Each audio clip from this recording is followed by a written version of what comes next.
Welcome to your Canadiens Connection on Rocket Sports Radio. We are proud to be the trusted source for all things Habs for more than a decade. This is the Canadiens Connection Podcast.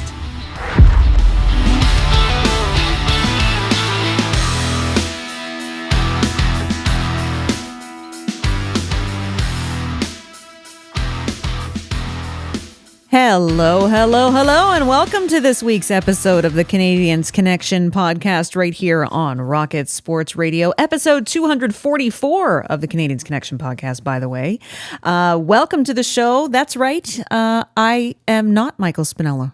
I probably sound a little bit different. A little bit. And that's okay. We wish Michael Spinella a happy weekend, and I am happy to be here temporarily sitting in his seat this week. If you're not familiar with me, my name is Amy Johnson. I am your host today for the show. Happily, glad to be here. I'm also the lead correspondent over at our sister website, ahlreport.com, covering the Laval Rocket and Habs prospects. And welcome. Welcome to the Canadiens Connection Podcast. We're here to keep you informed, engaged, and entertained.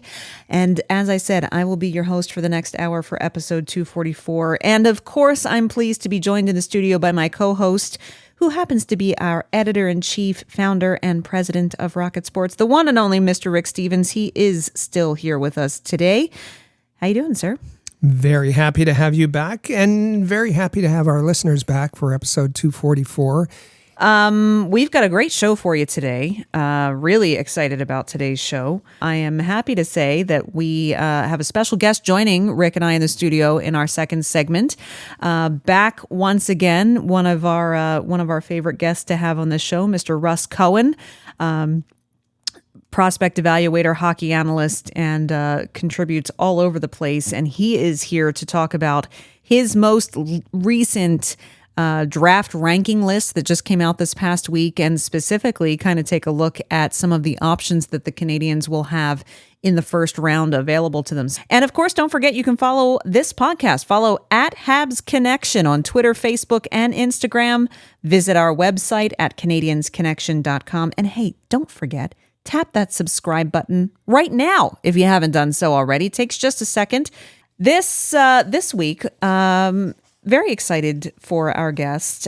We have had Russ Cohen on the show a number of times. We have always enjoyed, if there's ever a time that we bump into someone in a press box and can sit down and just get lost in a deep conversation about prospects and scouting and so on, it is definitely with Russ Cohen. He is a very highly respected sports author. He's authored, I want to say 9 or 10 books, something like that.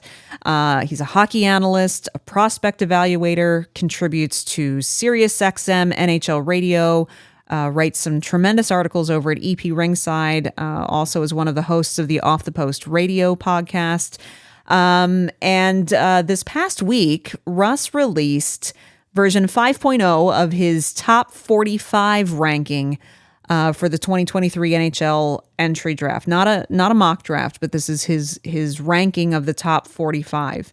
And so we thought it was a great time for Russ to come back on the show. And so he joined us. He joins us this week to talk to Rick and I about the draft and the options that the Montreal Canadiens are going to have with that much coveted 5th overall pick. Well, we're creeping closer and closer to the end of May, which means that we are creeping closer and closer to the NHL Draft coming up at the end of June. And that means it is time to once again have a visit and a sit down with our good friend and colleague, Russ Cohen. You can find him, of course, at Sportsology on Twitter. A tremendous prospect writer. You can find his work at EP Rinkside and hear him on Sirius XM Radio. Russ, we are always happy to get a chance to chat with you. Thanks so much for being back with us today. No, appreciate it, Amy. Thanks, Rick. First off, let's kind of ease into it a little bit, and just, if you could, give us an overall view from your perspective of, in general, the talent level and depth of the 2023 NHL entry draft, kind of overall, but particularly that top 10 and that first round. How how much talent is there? How deep do you everyone focuses on the Connor Bedard factor for this draft, but there's also been a lot of talk about the fact that there could be a pretty decent amount of talent in this draft. Yeah, there's definitely a lot of talent. Like the top 10 is going to be one of the better top 10s we've seen in the last 5 to 10 years, I think. So there's, one generational player in Connor Bedard. I think there are 3 franchise players, maybe 4. So you have that. Sometimes there's only a couple in the draft. And then, you're just loaded with centers, or at least my rankings are, maybe some others aren't, in that top 10, and that's always good. Not everybody ends up playing center, but a fair amount of these will.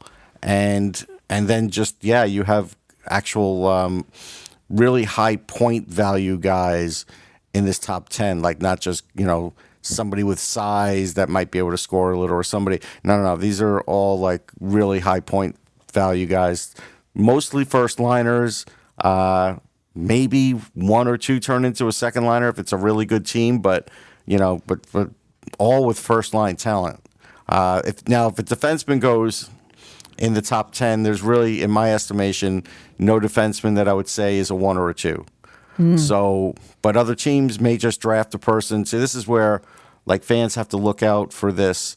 If a team decides, hey, we are so bad on D that this guy is going to be our best defensive prospect, and we'll see if we could turn him into a 1 or a 2. Hey, then they're not going to roll with that, but that doesn't mean that guy is.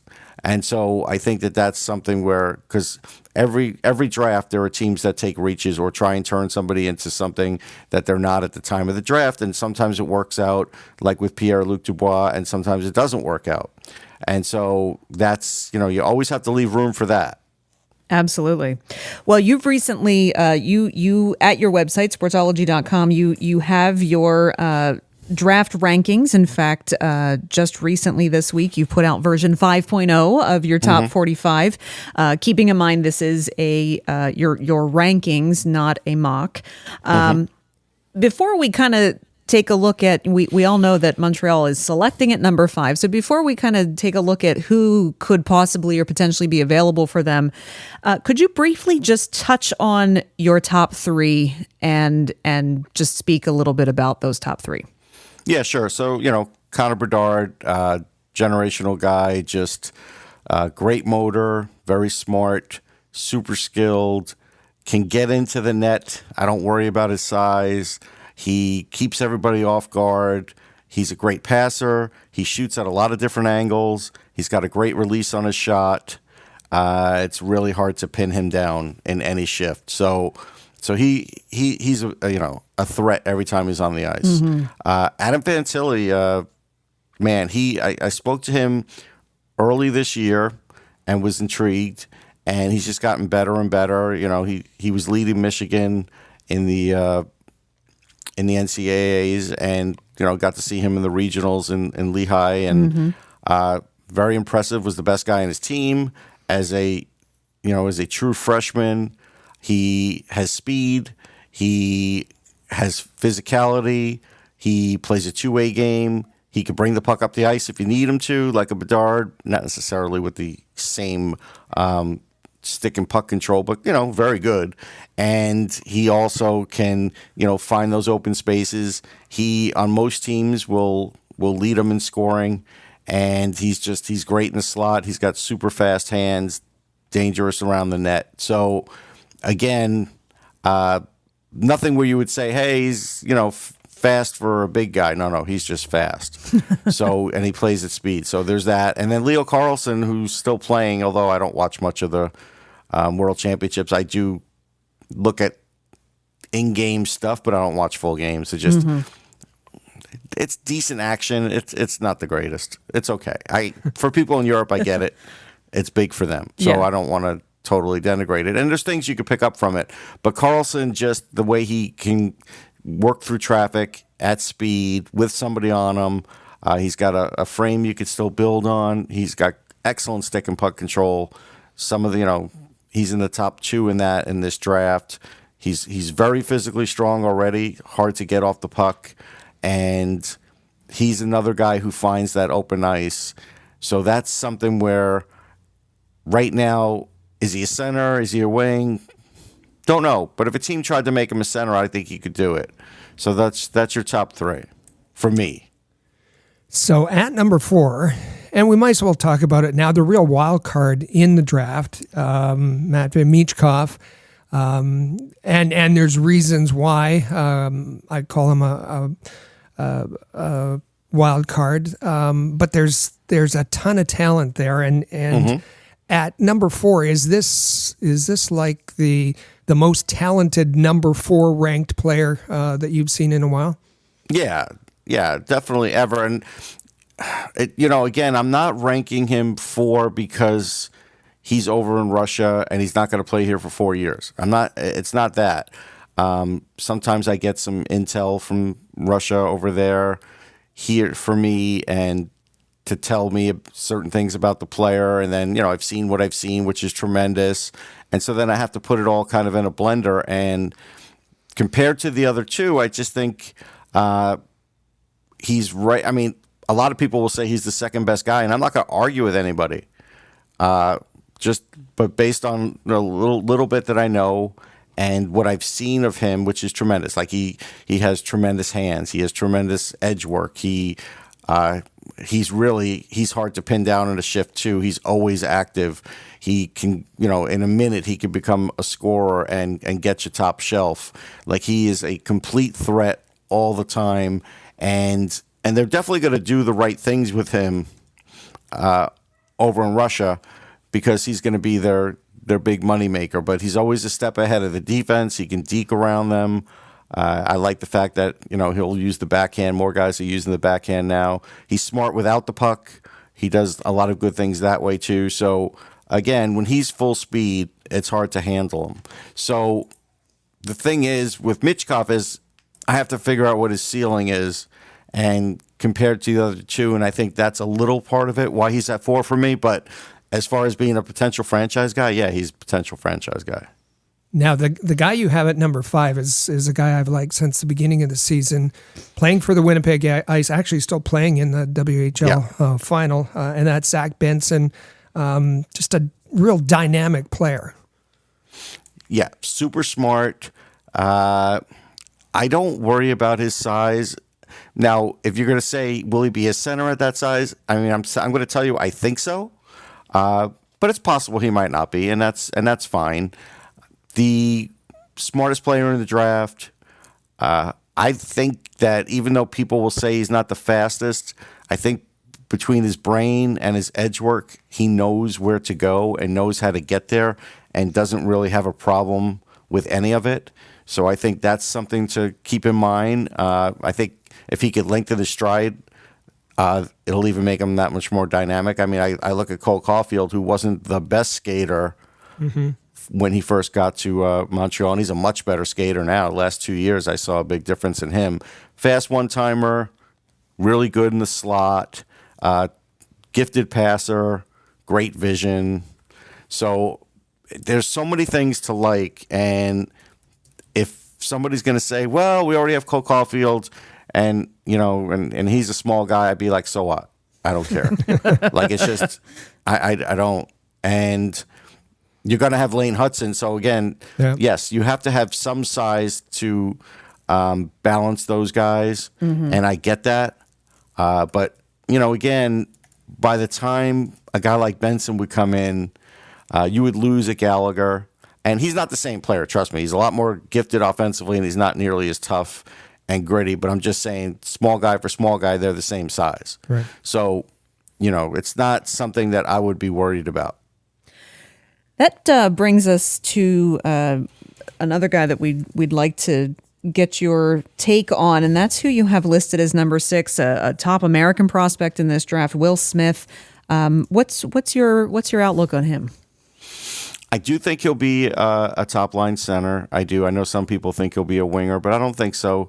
I've seen enough from him as far as his two-way play. I think some who have picked on him for his two-way play haven't seen enough of it.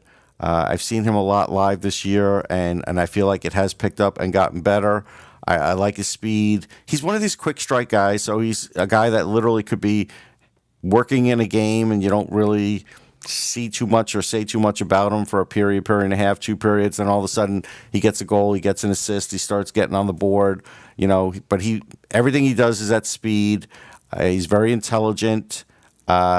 He is a guy that I think will put some muscle on, so I don't really worry about that. But again, another really good hockey brain and just all around gifted with the puck, especially like when he's playing at speed. Like the stick and puck control on him is really, really good, and he has an excellent shot. So he's not like a one-trick pony or anything like that. He can go in a lot of different places in the draft, on the ice, I mean. And so that's also in the draft. But I think there is a little bit too much recency bias with the U18s, and I think he's been artificially boosted in that. So that's my only thing. It's like I think people got a little too crazy, like, already talking about, hey, maybe they'll take him third or something or fourth. And I get it. Like, I wouldn't do it, but I get why people are saying it. So those group of players are possibly the players that the Canadiens will have available to them with their first round pick at number 5. They have and I got one more I'd like to add. Oh, yeah, sure. Go ahead. Go for it. Yeah, so Dalibor Dvorsky is worthy of being talked about here. I do think he'll play center. He's a guy that is already physically strong. So he's a guy that literally could come over, play right in the AHL, and then you can see what you have, and maybe he gets to the NHL a little quicker. But I would do it the right way and play him in the AHL right away, not like what they did with Slavkovsky, which I felt was the wrong way. Yes. Which, Montreal has done that. We agree wholeheartedly. Yeah. And they took the lumps for that. Yeah. With Dvorsky, same thing. So I think that if they did that way, he's used to playing against men. His stick and puck control is really good. You saw the amount of goals he scored in the U18s. He's fully capable of that. He's got a great shot. He's a bit of a showman, so I think people in the market would like him. I like his back checking. He's better defensively on smaller ice. I've had a few people overseas pick on me that go to his games and say, well, he's not good here. And it's like, well, he's playing up in age. Let's start with that. It's bigger ice and everything. But I've seen him against his own age, and he's really good. He wins puck battles in the corners, and you're not losing any offense. So I think he has to be in the conversation too. And those are the guys that I have in the conversation for Montreal is Michkov, Benson, Smith, and Dvorsky. Still doesn't mean they'll pick somebody else, because sometimes teams just, have somebody else higher. But I think those are the ones we're talking about. And if it wasn't obvious, Dvorsky is from Slovakia as well as Mishar and Slavkovsky. Wondered if we can look towards the back end of the first round. And the Canadiens have Florida's pick, and that pick is rapidly dropping. Yeah, 20, that may be the worst pick in the league, but hey, what are you going to do?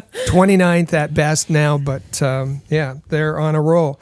What do you see? Who do you see, or maybe a couple players as value picks at the end of the first round of the draft? Yeah, so if you're looking at my rankings, a lot of times you would have to push guys down about 5 spots, somewhere in that 5-spot range. So like the cutoff might be, Sturback or Allen, somebody like that. Nate Danielson definitely too, because somebody's got to take him in the first round. I just don't love him.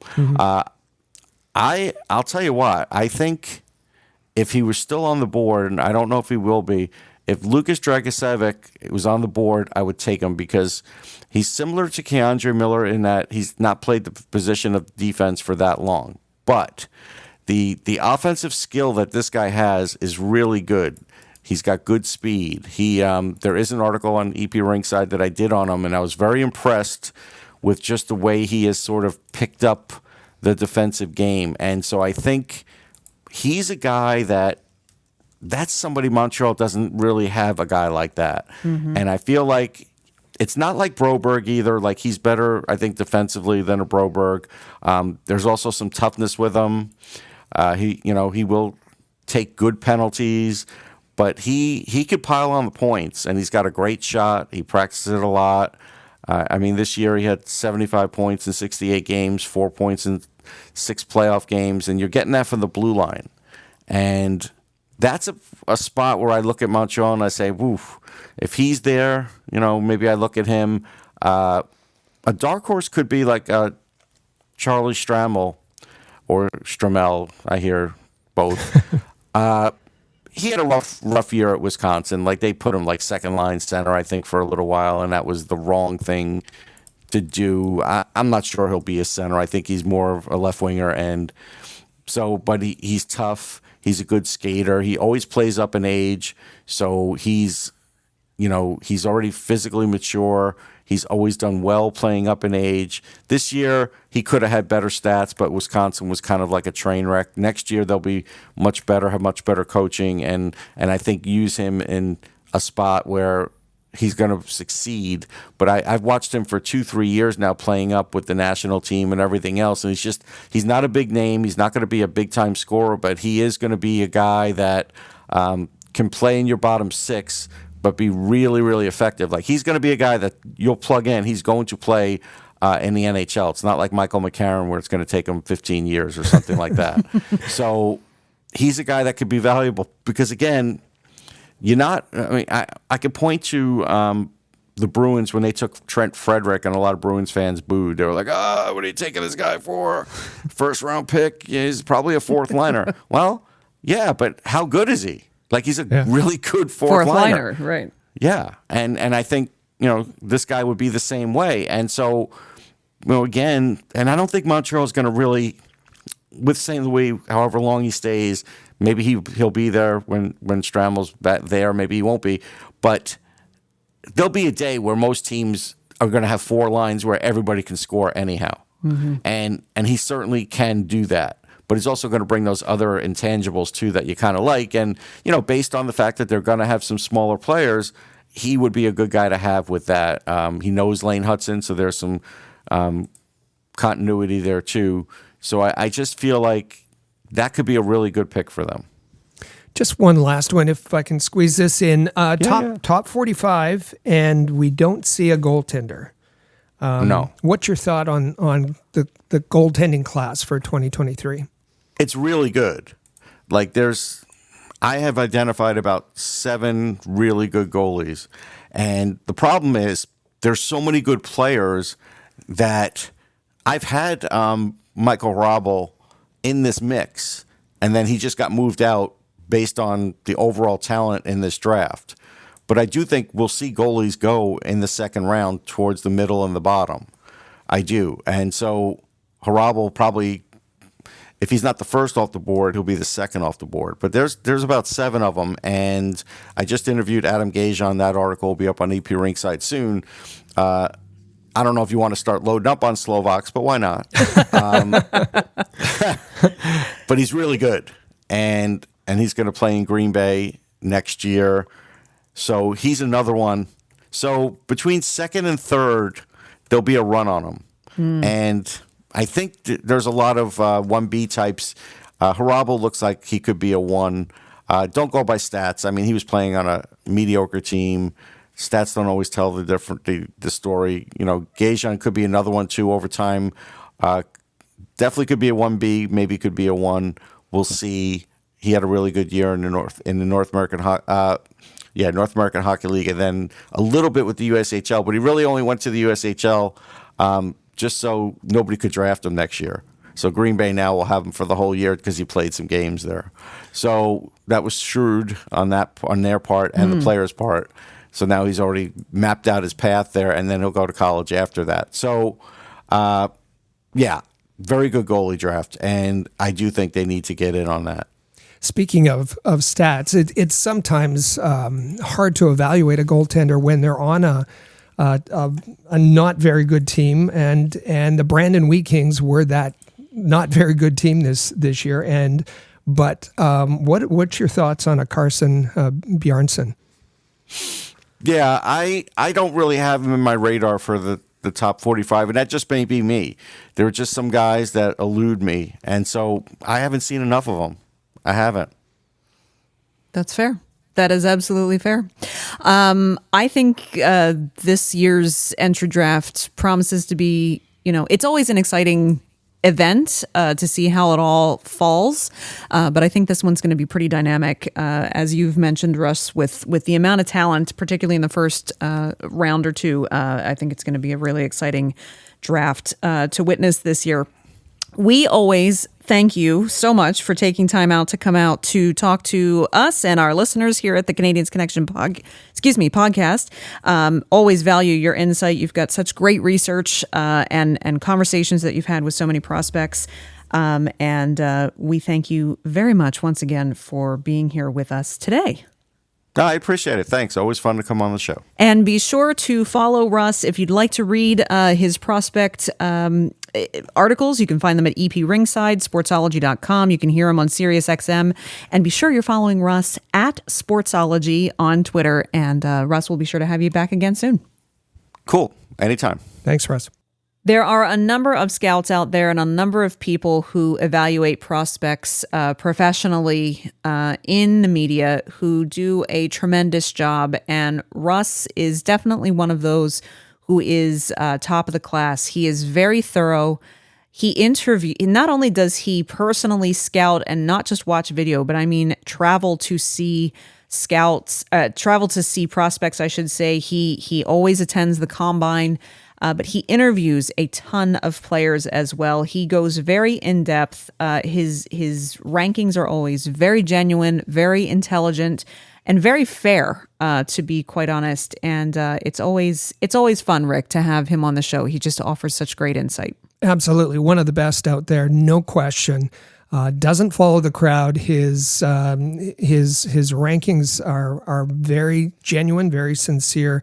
And as you said, I really like his articles for EP Rinkside, and he takes the time to interview so many of the prospects. And for him to come on and to include 4 players that should be in the conversation, in his opinion, for the Canadiens as they try to determine the best prospect at number 5 overall. And we'll mention again Matvei Michkov, Zach Benson, Will Smith, and Dalibor Dvorsky, all players that you should get to know a little bit better. And we're glad to have Russ Cohen on to help you understand who these players are. Absolutely. So thanks again to Russ for joining us. It's a busy time of year for him. We appreciate him taking out some time to chat with us and to chat with all of you. And we look forward to having him back again soon. Also, be sure if you have a question, a comment, a suggestion, some feedback, anything, you can text us at any time, 24 hours a day, 7 days a week, 365 days a year, at the Rocket Sports text line. What's that number? It is 5853-ROCKET. Again, 5853-ROCKET. Rick, it's a fun Canadiens Connection question of the week for our listeners, and we want to hear your responses. Be sure to leave your response to this. Pick a platform, Twitter, Facebook, Instagram. Use the text line at 5853-ROCKET. Send us an email if you want. Should the Canadiens once again dip into the Slovak hockey pool for their first round pick? And we're talking about one of the names mentioned by Russ Cohen, Dvorsky, who would follow 2 first-round picks from Slovakia last year, being Slavkovsky and Mishar. So that's the question. We want to know your opinion, whether the Canadiens have something going with their Slovak hockey players. I've mentioned it earlier in the show that we really do listen and read all of your contributions on our Rocket Sports text line, or when you reach out to us via social media or email. And I also encouraged you to do that because there is a good chance that we will read your comment on the air and talk about it. And you have a couple of examples of that for us this week, Rick. One from Twitter and one that you received on the Rocket Sports text line. Matt on Twitter, Matt from Shadowgate, Quebec, says, quote, "Here's who I think the Habs will pick at number 5. Will Smith, who we've been talking about, the U.S. National Development Program, at 29 or 30 or 31, wherever that pick turns out to be. Cohen Zimmer, who plays for the Prince George Cougars, had a great season with 89 points in 68 games. Might be a bit of a reach here, Right now, he's ranking kind of as a mid-second round pick. And with that second round pick at number 37, he's looking goaltending, and that's Michael Hrabal from the Omaha Lancers. That he's the project, 6'6", and that would be an interesting pick of the Canadiens for the future. Michael Hrabal is back with Omaha next season and then is committed the year after that to the University of Massachusetts. And then coming in on the Rocket Sports text line, you had a comment from Trevor in Brandon, Manitoba. The text was, thanks for including goaltenders in last week's draft show. You're welcome. The Canadiens need to get a top prospect in this draft. I like Carson Bjarnason from Brandon. Well, he's from Brandon, so he must have been following the Wheat Kings. Yeah. And knowing that Carson Bjarnason, again, this is it, you don't look at the numbers. Don't look at goals against and save percentage there. Bjarnason played on a not a very good team with the Wheat Kings, but he is Central Scouting Bureau's top-ranked North American goaltender. The other name he has is Scott Ratzliff from the Seattle Thunderbirds, who just captured the WHL championship. Ratzliff, interesting that Ratzliff split duties with Milic, who we mentioned earlier, the MVP of the WHL playoffs. He split time with Milic in the regular season, but Milic carried the load through the playoffs. Ratzliff hasn't played. However, Ratzliff is in Central Scouting's rankings is ranked 4th. Not much love for Thomas Milic at 28. That could be due to size. But both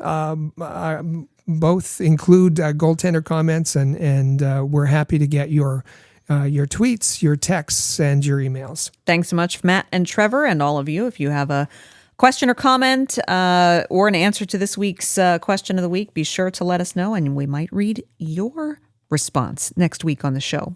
Make sure that you've tapped that subscribe button to subscribe to the Canadiens Connection podcast. Share this episode on your favorite social media platform, and just be sure that you come back again next week for another fun and exciting episode of the Canadiens Connection podcast right here on Rocket Sports Radio. Click subscribe so you never miss an episode of Canadiens Connection. Visit allhabs.net for breaking news about the Montreal Canadiens.